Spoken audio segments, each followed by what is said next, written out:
Thank you, Jim, Neal, for joining us today to talk about your win as the new ALA Treasurer. Congratulations. Thank you very much. And we just want to ask you a few things about the association and about your upcoming term. And just want to let you know, you are taking over the finances of the association during a quite challenging time. Will you suggest new ways to generate revenue?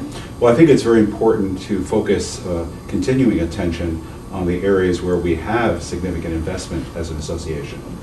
What we've come to call those mature businesses. We need to make sure those are sustained and continue to advance, whether it be people joining and maintaining their allegiance with the organization through their membership, attending our conferences, whether those be in person or virtually, or buying our products, principally the outcomes of the work of our publishing unit. Those aspects of the work of the association need to be sustained and need to be grown in innovative ways. Grants, foundation grants, federal grants, continue and will always be an important part of our efforts to build innovative programs. And obviously we've put a new focus on fundraising and development, trying to find funds from corporations, but also trying to build the interest and commitment of individual donors through their gifts and their planned support for the association. Those are things that don't go away and need to continue to be part of our overall financial plan. But I think we also need to see how we can really extend our markets, how we can penetrate our existing markets more effectively, how we can take the ALA brand out internationally. How can we get membership and take-up of our products and services on a more global scale? Are there other organizations which are going through difficult, challenging times? And is this the right time to come together in perhaps more radical ways? Are there opportunities for acquisitions and mergers of organizations that have similar commitments, similar professional values, where coming together we can produce the types of efficiencies that allow us to maintain our values and grow our products and services? So I think it's an important opportunity not only to look at new business development, but to make sure that we don't lose the real strengths that we have as an association in those business areas. Full plate. Can the association continue the same level of services to its membership in these challenging times? I think we need to be very focused on member participation, member value. People will come to the association, participate in the life of the association if they see it providing something of value to them as individuals, to their libraries, to their communities. So I think we have to be very focused on the user, if you will, and be very willing to open up our ears to what members are telling us and make sure that our products and services are responsive to what will make their lives better as individuals, as professionals, but also make them more effective in the communities that they serve. If we're attentive to that, to what members are telling us, then I think we can continue not only to sustain, but to grow our products and services. And I think that's the real challenge we face as an association. Now, in spite of the economy, the membership levels seem to be steady. Why do you think that's so? Well, I think it's because we have been attentive to members. I think people continue to see value in the work of the association. The ability not just to attend programs, but the ability to come together virtually and physically to meet with friends and colleagues from around the country and increasingly from around the world. In many ways, we are a community. And to the extent to which we can enable and support that community of professionals and to give them opportunities to work together, to learn from each other, to grow as a result of those interactions, I think we'll be able to demonstrate that being aligned with the American Library Association has value and relevance. It helps us build better communities, but it helps us build better professionals. And I think as long as we can demonstrate that relevance and that impact, I think we will continue to have healthy membership. Where have we seen growth? We've had enormous growth in the student membership. That's extraordinarily healthy. It bodes well for our future organization. We've also seen enormous growth in the international sector. More people from other parts of the world who see value being aligned with and participating in the life of the American Library Association.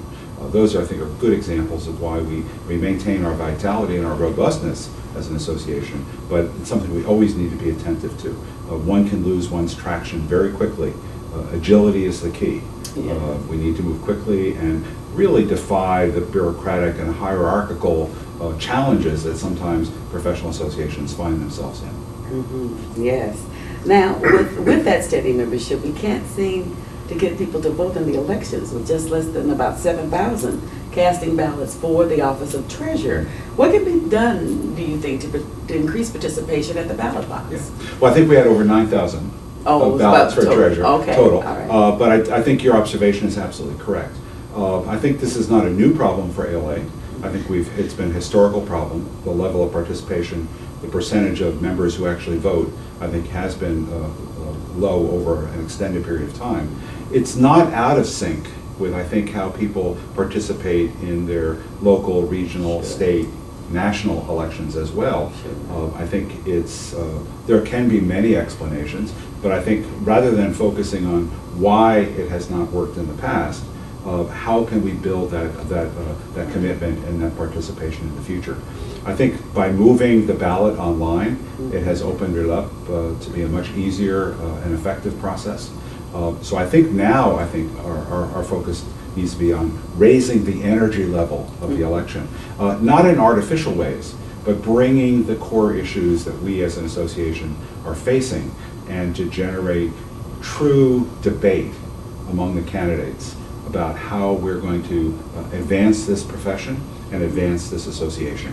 And hopefully a higher level of provocative discussion will generate the level of interest, and hopefully that can be translated into people clicking into those voting websites and voting for their favorite candidates. Well, it just occurred to me maybe that the key is the student membership, with the rise in that and getting them involved, and maybe that will increase.